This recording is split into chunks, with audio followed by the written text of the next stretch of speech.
За хүүхдүүдээ бүгдээр хичээлдээ оръё. За багш нь түрүүчийн гэрийн даалгаварт бүгдээр энд чинь таарсаа бэлдэж ирэх бүтээш даалгавар өгсөн байгаа тийм ээ. За тэгвэл одоо багууд өөрсдийнхөө хийж ирсэн таарсааг за бие биендээ солиод даалгавар ажиллая. За танах цааш нь өгч тийм ээ. Танах ийшээ өгч. Танах эднийх рүү өг. Ийшээ. За ингээ багш нь 2 минутын хугацаа өгье. 2 минут нь за хэний баг за хамгийн олон асуултанд хариулж зөв эвлүүлэх вэ гэдгийг харъя. За бүгдээрээ идэвхтэй оролцоорой тийм ээ. За хэний баг ямар таарсаа бүтээсэн байна? За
хугацаа боллоо. За багууд эвлүүлсэн үртээ бидэд орчих.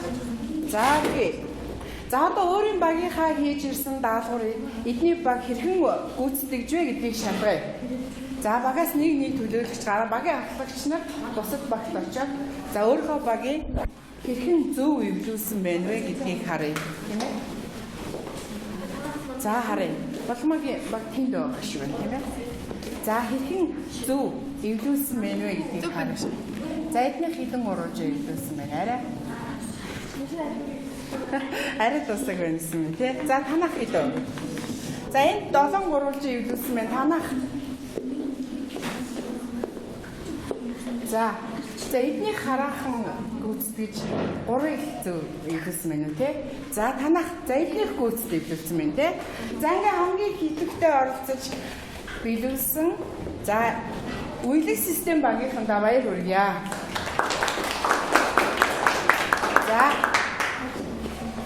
За дараагийн даалгаварт оръё. Одоо багш нь та нарт тарааж өгөх материал бэлдсэн байгаа.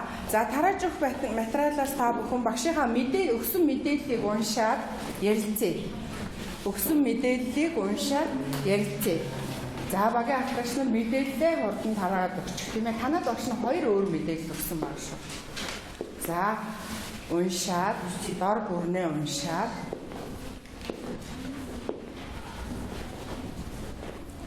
за тэгээ хоорондоо ярилцсан. Уншаад хоорондоо ярилцъя. Юуны тухай мэдээлэл байна?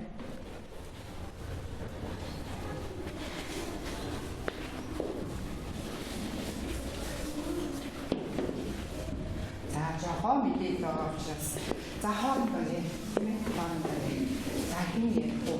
Юуны тухай мэдээлэл байна? Хоорондоо ярилцаад за тэгээ нэг баг төлөөлж ярих ашигтай. За тийм учраас хоорондоо ярилцаад хин ярих вэ? Юуны тухай байна? Ямар мэдээлэл байна?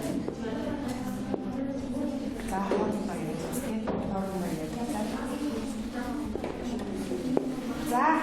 за энэ байсгүй. Хамгийн түрүү за болгоомаа ярив. Манай шүдэнцгийг шүдэнцийг болохоор шүдэнцний модыг нь болохоор ихлээр цаманд чанжгаад ийм шатамхаа болгодог. Тэгээд дараа нь толгойг нь хийхин тулд болохоор протеолатын давсыг хүүхрийн ситопомтай холиод цаваатай чанж би болгодог байгаа. Тэр нь болохоор илүү шатамхаа болгоод тэгээд цаваа нь болохоор илүү баримтгаа болгодог. За тэгвэл шүдэнцний толгойд юу ордог байх вэ? Хүүхэр ситопом. Хүүхэрт ордог юм байна тий. Хүүхэр ордог юм байна. За танад өөр ямар мэдээлэл байсан? Багш тэгээ манай нөгөө мэдээлэл нь болохоор Байгальд хөхрийн 50 орчим хувийг хөхрийн хүчээр гарган авахд хэрэглэдэг. Тэгээд энэ хөхрийн хүчлэг болохоор автомашины аккумулятор цэнэглэх, нефтийн бүтээгдэхүүн цэвэрлэх, цэцрэх бодис үйлдвэрлэх, бодогч бодис гарган авахд зэрэг хэрэглэдэг байгаа. Тэгээд манай багийнх нь энэхүү мэдээлэл зөв мэдсэн нэг гэхээр хөхөр бол бидний амьдралд их тустай бодис маа гэж. За хөхөр тустай маа гэж те. За манай баг хөхрлөг хийдэг сэдв өгсөн байна. Хөхрлөг хийн хөхрийг шатааж гаран авдаг. Хөхрлөг хийний одоо үүргэн гэвэл цайруулна, мөн мөгөзрийг устгадаг. Тийм болохоор нэг хуурай жимсийг ярзрахаас сэргийлж лааслах үед илүү их ашигладаг. Тэгээд мөн малын хамуу хүчнийг бутаж одоо эмчилдэг. за хөдөөж хун хортон шавжийг устгахад бас хэрэгэлдэг. За танаа бүр. За манайд хамуу хүчний талаар ирсэн байгаа. За хамуу хүчин болохоор гачгаар үсгэгддэг тийм хүчин бидэн. Тэгээд нэг ийм хөвтэй ачиг болохоор 0.3-аас 0.4 мм байдаг. Тэгээд амьдралын үйл явцсан болохоор нөгөө нэг арсны өнгө хөрсний дагуур нөгөө нэг жим үсгэж байдаг. Тэгээд ийм нөгөө нэг 90 ачиг болохоор нөгөө нэг үр тогтоосныхаа дараа өгдөг. Тэгээд нөгөө нэг халдварлах байдал нь болохоор нөгөө нэг ор дээр тэгээд нөгөө нэг бэлгийн автлын үед яадаг халдварладаг. Тэгээд энийг нөгөө нэг ийм хүчин туссан үед хөртэй тас өгсдөө ягаад гэвэл хөр нөгөө бактери мөгөзрийг устгадаг. За сайн байна те хөртэй тас. За манайх каучук гэдэг түүхийн хэрэгцээний талаар ерөөдөө гарсан. Тэгээд энэ байгалийн каучукийг одоо барилзалд ургадаг гэвээ мод болон ургамлын шүүн сүснээс гарган авдаг. Тэгээд үүнийг эрзэн болгохын тулд каучук болон одоо хөхрийг көөдөө хольж хивэнд зутган шахаад халаадаг. Ингээд эрзэн унсдаг. Үүнийг вулканжуулах арга гэдэг. Тэгээд энэ эрзэн нь каучукаас илүү бат бөх чанартай. Тэгээд 1932 оноос одоо зөвлөлт толгойд урсаад анх удаага үйлдвэрийн аргаар гарган авсан. За тэгээд энд бол юу хэрэгжилж гэнэ гэж ойлгосон. Эрзээ хийхэд хөхөр хөхөр хэрэгжилж гэнэ гэж ойлгосон байна те. За ингээ бүх багуудын ярьсан мэдсэн зүйлээс үзэхэд өнөөдрийн хичээлээр бид нар юуны тухай судлах гэж байна. За хөхрийн тухай судлах гэж байна те. За тэгвэл хичээлийнхаа гарчиг чи өнөөдөр бид нар хөхрийн тухай үзэх нэ хөхөр. За хөхөр ба химийн үйлдвэрлэл гэдэг сэдвийг бид нар 2 цаг судлах ёстой. Эхний цаг дээр нь бид нар хөхөр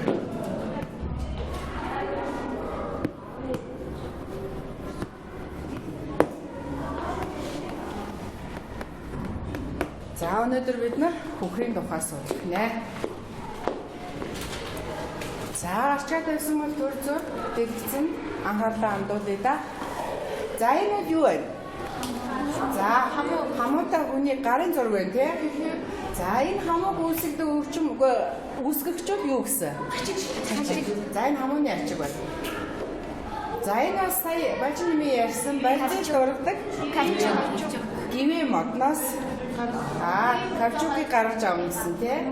За гаргаж авсан каучука вулканжуулж эрзээ хийдэг гэсэн тийм ээ. За эрзээнээр төрөл бүрийн эд зүйлсийг хийдэг байх нэ.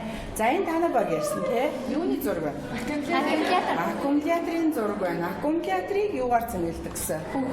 Хөхрийн хүчлээр тий. Хөхрийн хүчлээр цэнгэлдэг гэсэн. За энэ юу вэ та? Онгоц. За онгоцоор юу шүршиж байна? Нөгөө хортон шавж. За хөдөө аж ахуйн хортон шавжийг бас хөхрлөг хүчлээр тий устгадаг гэж ярьсан. За ингээ өнөөдрийн хичээлээр бол энд бас бид нар юугаар очиж за чүдэн зэдэг болгоомоо сая ярьсан тий хөхрийг бол чүдэнсний толгой гэдэг. За мөн эрзээнээр юу үйлдвэрлэж байна? Дугуй үйлдвэрлэдэг гэсэн тийм ээ. За ингээ өнөөдрийн бид нар сэдв бол хөхөр. За нэг төргийн хэлдэг байна. Хөхөр ботоор холоор идэвхтэй металл биш үү? Азот фосфор цанхуур энгийн металл биш үү? За нэг зэрэг хурдан хэлээд үзье. 6 Хөхөр ботоор холоор идэвхтэй металл биш үү? Азот фосфор цанхуур энгийн металл биш үү?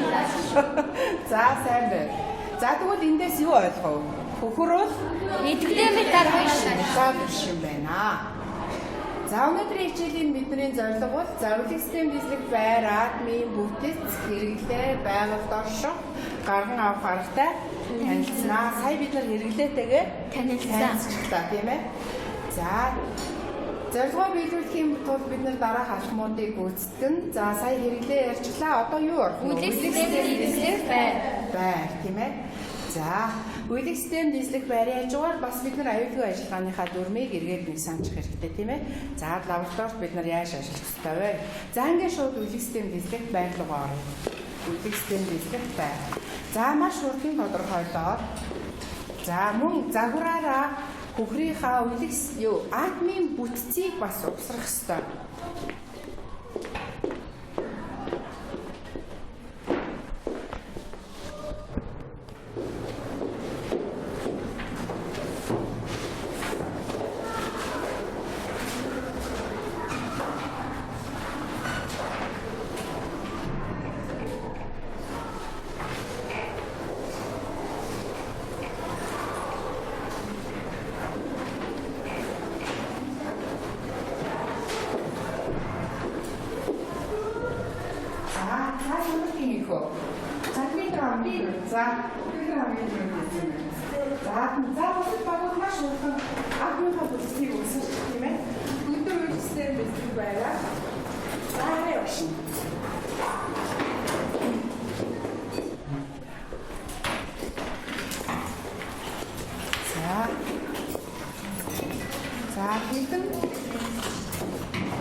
За зөндөө хэдэн нитро хэдэн протон байх ёстой вэ хөр? 16 протон 16 нейтрон байж байгаа ёстой тий. За хэдэн давхраа үүсгэж байна? 3 давхраа үүсгэж байна. За хэд вэ? 2 8 6 тийм ээ. За босно. За эднийг болсон гэж юм тий. За сайн байна. За эднийг саграа зүг өгсөрчсөн байна. Танаа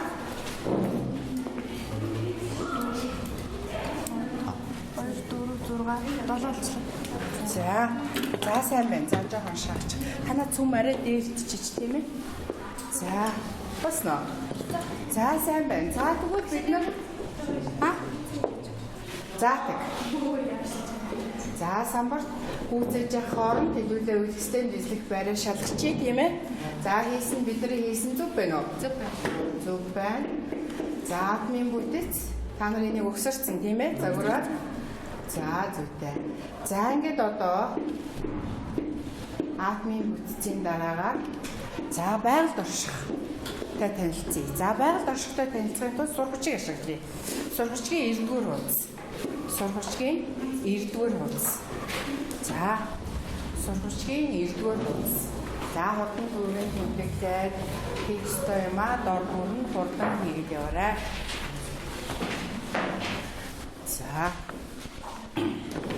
За ингээд уншаад танилцах тийм ээ.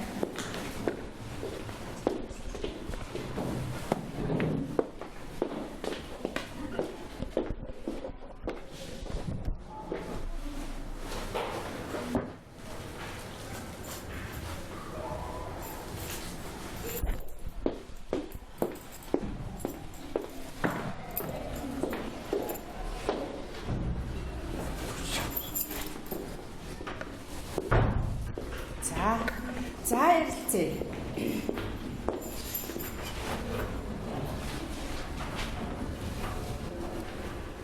За хөхөр байгаль дээр за дан болон нэгдмийн байдлаар оршдог. За дангаар авахтаа бол тастай нэгдмийн байдал нь сульфид болон сульфат зүйтэй. За заавшин энэ дээр зургийг татаж тавьсан байгаа. Төмрийн голчтаа ингээд байгаль дээр байдаг нийтлэгж аваад. За төмрийн голчтаа бүлтгэн гэж тийм ээ? Бүлтгэн гэж. За энэ бол нөгөө дангаараа байгаа хөхөр тийм ээ? Дангаараа байгаа хөхөр. За газрын хөрсөн дор үе давхар үүсгэж оршдог. За Итали, Дундад, Крем зэрэг газруудад бол илбэг тохиолддог. За хөхрийн маань нийтлүүд хар дундлагыг ялдаг, цайрын хуурмаг, халькоперит, мөнгөний гялдаг. За мөн ийм дав сэлбэрээр байна. За найрлаганда ус агуулсан давсыг юу гэж нэрлэдэг вэ? Гашуун давс. Талас гэдэг. Бүгдээрээ найрлаганда ус агуулсан байгаа сте тий. За тэгвэл ийм найрлаганда ус агуулсан давсыг талас гидрат гэж нэрлэдэг байна. За ингээд физик шинж рүү нөрье. За номносоо физик шинжээ харчих. Номносоо физик шинжээнийг уншаахыг. За физик шинжээг уншия.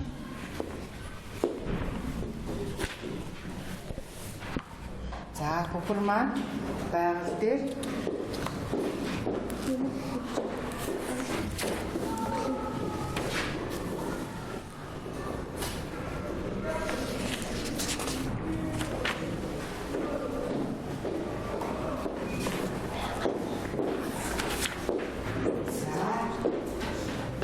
За физик шинжийг сурчгээс уншсан баг те. За дэлгэц рүү харъя. За энэ багшийн хөхөр бол 8 атомоос тогтсон молекултай гэж байна тийм ээ. 8 атомоос тогтсон молекултай. За энэ атомууд бол нэг хавтгай дээр оршихгүй яаж холбогдсноосоо шалтгаалаад 3 янзын дүрс хувирлал үүсгдэг. За ромбын хөхөр, монокилийн хөхөр, нонжраа хөхөр гэж байна тийм ээ. За ингэж нэг элементийн атомууд шин чанараараа ялгаатай хэд хэдэн дан бодис үүсгэх үзэгдлийг аллотроп дүрс хувирлал гэж нэрлэдэг байна тийм ээ. Аллотроп дүрс хувирлал. За хөхрийн энэ нэг молекулыг та бүхэн загвараараа угсраад үзтээ. Тэр өмнө нь оцийн загвар угсардаг тийм ээ. За 8 атомоос тогтсон молекултай гэж байна. 8 атомоос тогтсон самбар зураг нь байж байна тийм ээ. За зургаа харж байгаа. За бүгдээрээ оролцсон. Хэдэн дахин хийн одоо угсарсан ч болно шүү дээ тийм ээ. Заавал нэг баг нэг угсрах албагүй. Хүчилвээ. За мөнгөд нэг оролцоогоо.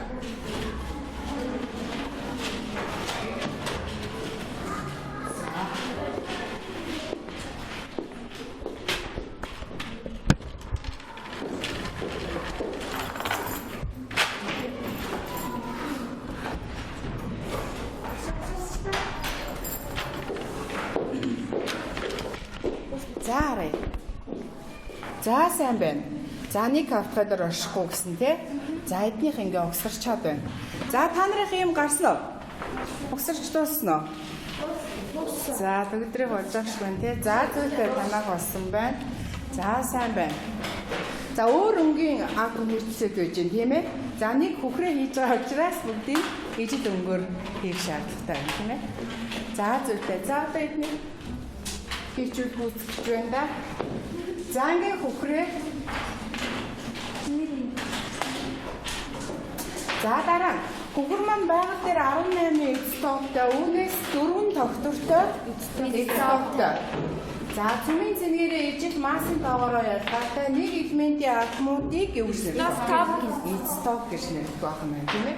За тэгээ хөхрийг бол бид нар 32 гэдэг массаар авдаг тийм. Энэ масстай изотоп нь байгаль дээр хамгийн их хамгийн их баштай. За ингээд аюулгүй ажиллагааны дүрмээр бас дахиад нэг харах нь байна тийм ээ.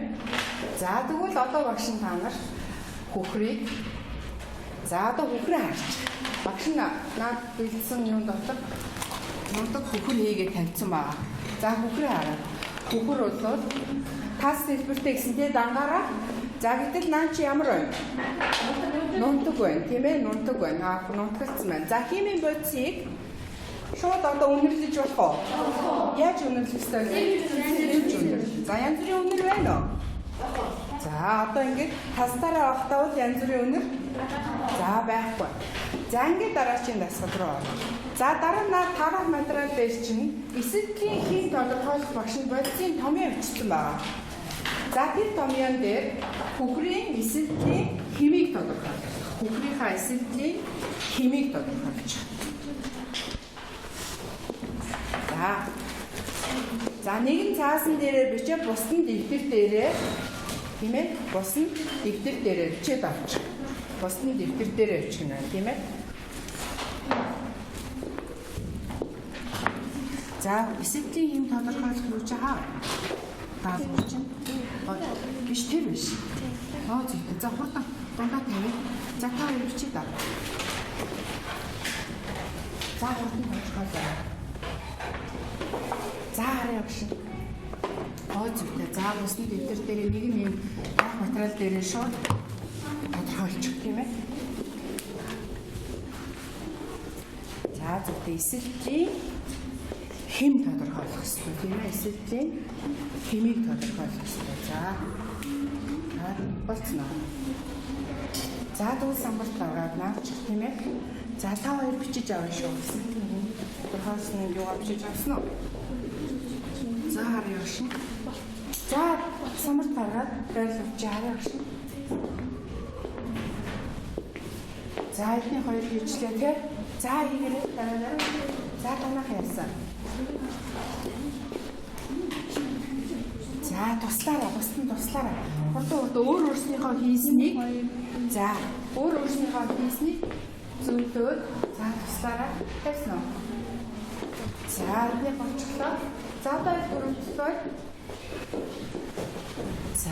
За соронзоо авчраад наач соронзоо авчраад наач. За танаа гурав.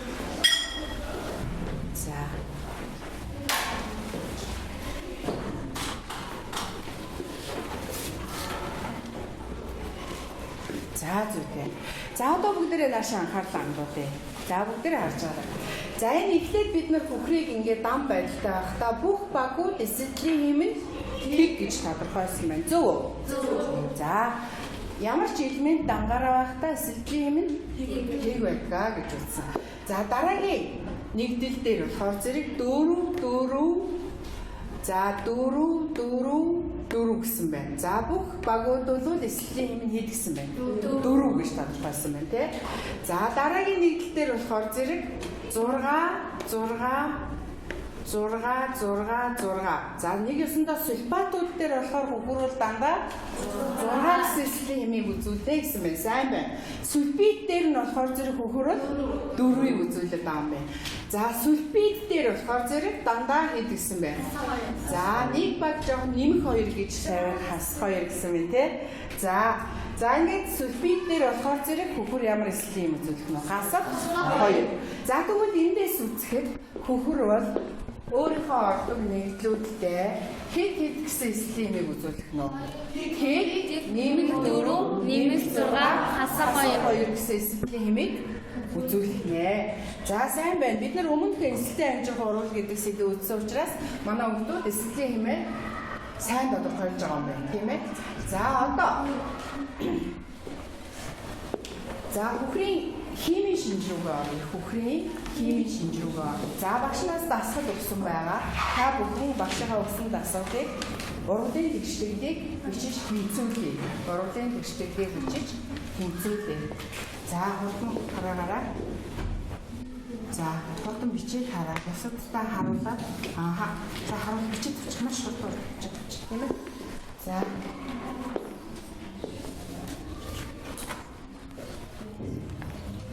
За ингээд богоно ажиж байгаа тийм. За ажиллаараа бүгдээ бичиж аваад ажиллаараа баслаа. Багийн ахлагч нар багийнхандаа дасгалаа бичвэл бүгдийг бичүүлээ. За тэгээд тэр зөвлөө өөрсдийнхөө санаа оноо. За багаараа бичиж аваад баслаа ашиглаа.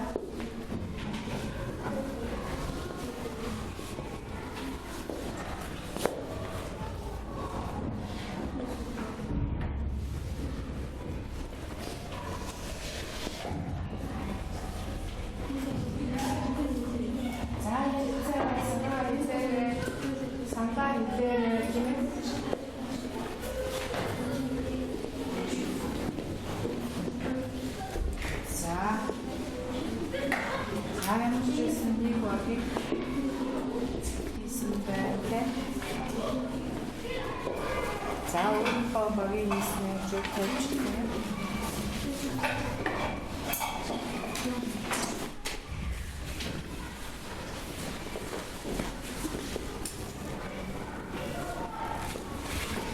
За одоо бодтоошгүй.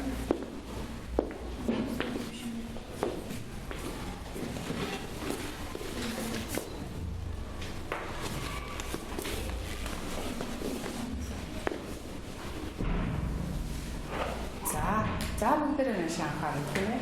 Одоо бичиж байгаа зүйлээ дуусгаад харъя. За энэ та нарын бичсэн урлагийн тэгшлэгдээрээс харахад нэгдүгээр тэгшлэгэл бол хөхөр металтай уралд орсон байна тийм ээ. Цайртай, төмөртэй, натрийтай, хөнгөн цагаантай, хар дуулалтай гэх металтай уралд ороод юу үүссэн байна? Металлын сульфид үүсгэсэн байна. Тийм ээ? Металлын сульфид үүсгэсэн байна. За ихэнх баг энэ баг дээр хэний хүчлээ энэ аль багийн хөлөө энд байрлуулсан. За танахтай. За танах урлагийн тэгшлэглээ тэнцвүүлээгүй орсон байна, тийм ээ?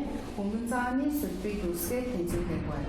За бусад багуудын бичсэн нь зөв байна. За эндээс үндэслээд бид нар химийн шинжээ юу гэж ойлгоно?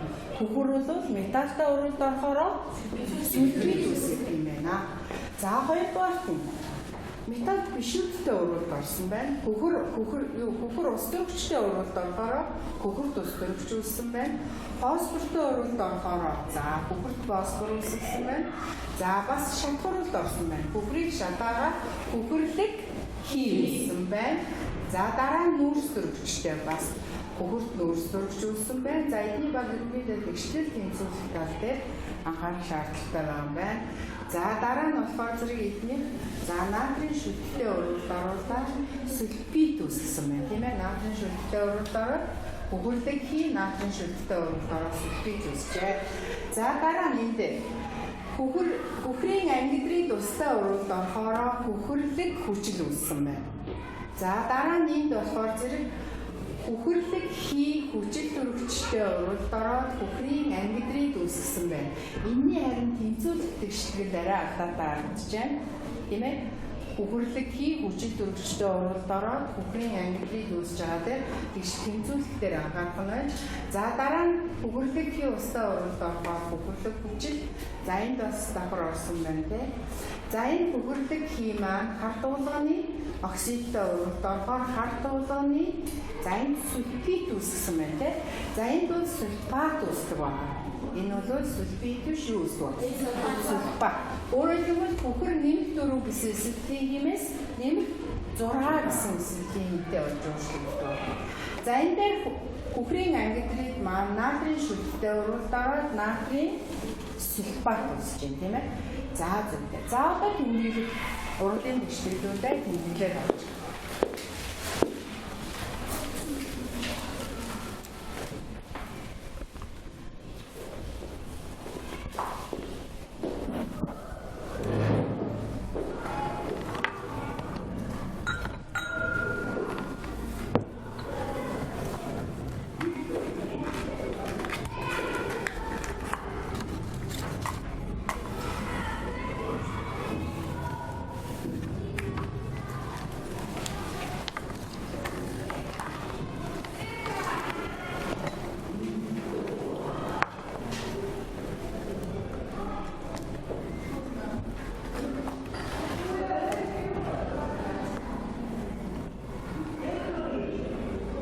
За тэгштэл бичингээ. За тэгштэл бичингээ тэр тоорн багш нь хөхрийг шатааж харуулъя. Хөхрийг шатааж харуулъя. За олон газар шатаагаад явах уу багш нь нэг газар шатаагаад харуулчих. За та нар бүгдээрээ босоод за хөхөр маань маш амархан яаж вэ? Хайлж юм уу? Маш амархан хайлж вэ? За үргэлжлүүлээд бид нар халаахад одоо хөхөр маань шатаа юу үүсгэсэн вэ? За харагдаж байна уу та нарт хөхөмгийн дүл үүсгэж шатаж байна. Харагдаж байна уу? За хөхөр бол ингэж хөхөмгийн дүл үүсгэж шатдаг байна. За одоо хөхөр шатахаараа зэрэг юу үүсэж байгаа вэ? Хөхөрлөг хий. За зүгтээ сая ингээ хайлахаараа тас хөхөр маань нунжгаа ажиллах байсан. Шилжсэн тий. За ингээд цааш нь халаахад бол хөхөр шатаад хөхөрлөг хий үүсэж байна. За хөхөрлөг хийг бол нөгөө малын хамуу өвчнийг устгахад хэрэгэлдэг гэсэн хөдөө аж ахуйн хортон шавжийг устгахад хэрэгэлдэг гэсэн шүү дээ тийм ээ. За та нар үнэлж байгаа зү тий. Хөхөр. За бид нар түрүүн физик шинжтэй хөхрийн нэг онцлог шинж байдгаа гэд унссан. За хөхрийн нэг онцлог физик шинж бол юу яа гэсэн бэ? Нордгүй уусдаггүй. За тэр шинжээ одоо туршиж үзье тийм ээ. Одоо туршиж үзье.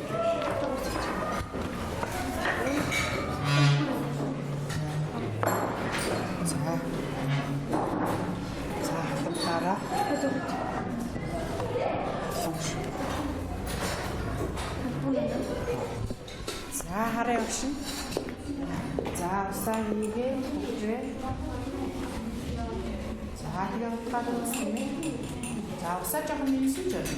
Жоохон нэмээ. Завуусгах нүггүй юу те? Утгаад үзэж байна. За норж гэнэ үү? Норохгүй уусж гэнэ үү? Уусгүй тийм ээ. За утгаад үзтээ. За сахах байна тийм. За зөвхөн за энэ шинжийг бид нар өгсөн байна тийм ээ түрүү. За ингээ хөхөр бол усанд нордгүй. За одоо багш наач нэг бас туршилт тавьсан байгаа. За хөхрийн хүчит болон түүний давсуудыг байрын ходрын дор таньдаг. Хөхрийн хүчит болон түүний давсуудыг юу гэдэг вэ? Байрын ходрын дор таньдаг гэж байна. За ингээд одоо энэ хөхрийн хүчит болон натрийн сульфат хийсэн байгаа сурах шийдвэр. За энэ дээр байрын сульфатнасаа бага зэрэг тусаад үзье. Байрын сульфатнасаа бага зэрэг тусаад үзье. За пипетээр авсан ч болно. За хороо шиднээсээ бага зэрэг тонгоолгоор хийсэн ч болно. Хороо шидний шамчаа байна. За байрын ходрыг чинь биш. За чинь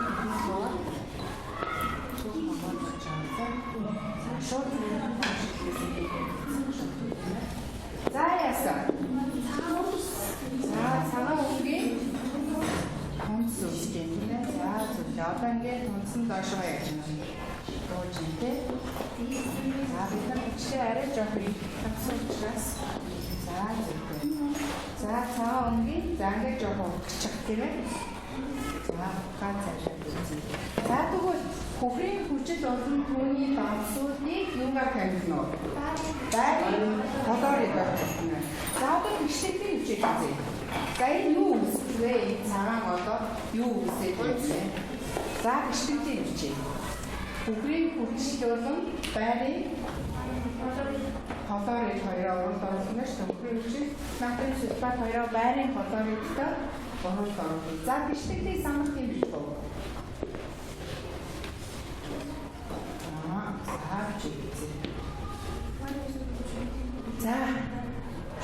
За яг бүгдээр одоо бүх юмтай болон бүрийн гэдэг шүү тийм ээ.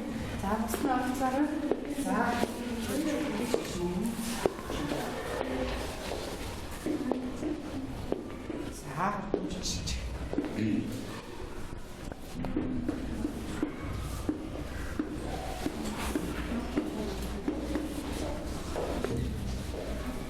басны машин харчих гэсэн юм. За зөвхөн автомат зүг. За зөвхөн. Тэр подны тасч хийе. Байрын сульфат чи юу? Байрын сульфатын тунц. За бид нар нөгөө уусах чанарынхаа хүснэгтнээс бас тунц биш усан дуусгүй юу гэдгээ бас харцдаг шүү дээ тийм ээ. За тэгвэл байрын сульфатууд тунц юм байна. Тунцыг яаж тэмдэглэдэг вэ? Доош нь харсан сумат тэмдэглэдэг тийм ээ. Доош харсан сумат.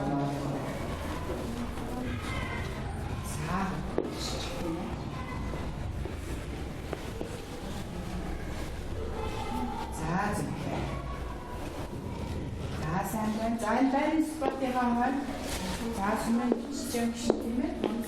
Уусах сумаар явна. Тэмдэглэдэг. За тэгвэл хөхөр маань хөхрийн хүчит болон түүний давсууд өөрөөр хэлбэл сульфат анионыг байрын катионоор явна. Таньдаг байна тийм ээ. Таньдаг байна гэсэн. За ингээд одоо сурах хүчгээсээ за гаргаж авах гэдэг харагдаа хөхрийг ангаар нь яаж гаргаж авах вэ? Хөхрийг ярьж байгаа тийм ээ.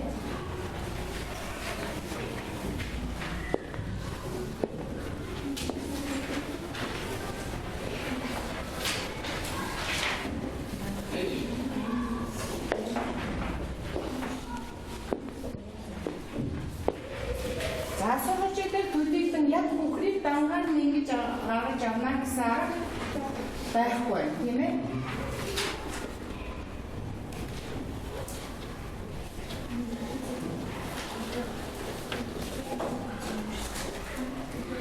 За тэгвэл дэлгэс рүү анхаарал хамтаа болж байгаа. За төмрийг бид нар дангаан гаргаж авахдаа нөгөө төмрийн голчтоноос явна.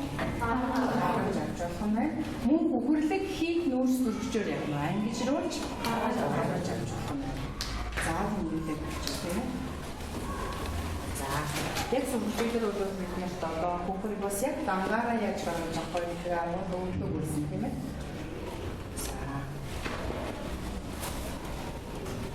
За ингээ одоо бид нар өнөөдрийн хичээлээр хөхрийн уйлах системд эслэх байгальд орших, физик шинж, химийн шинж, гарган авах арга гэж бид нар бүгдээр энэ танилцлаа тийм ээ.